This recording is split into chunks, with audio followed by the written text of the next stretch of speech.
बिस्मिल्लाहिर्रहमानिर्रहीम। अस्सलामुअलैकुम, मैं हूं सुंदस खान। शामिल करते हैं हेडलाइंस। न्यू कराची नाला स्टॉप फारूक मेडिकल के करीब फायरिंग से एक शख्स जहाँ बहाक हो गया। जहाँ बहाक शख्स मोहम्मद रईस को छिपा एम्बुलेंस के जरिए अब्बासी अस्पताल मुंतकिल कर दिया गया।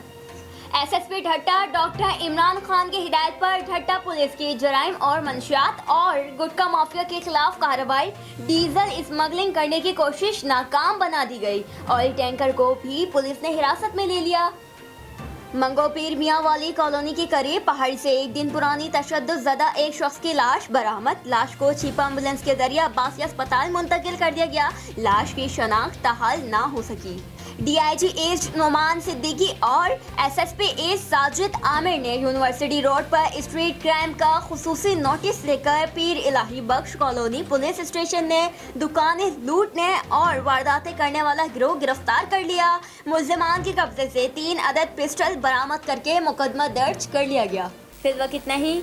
मज़ीद खबरों और अपडेट्स के लिए विजिट कीजिए हमारी वेबसाइट CSLlive.tv। इसके अलावा आप हमें फेसबुक और ट्विटर पर भी ज्वाइन कर सकते हैं। देखते रहिए CSN।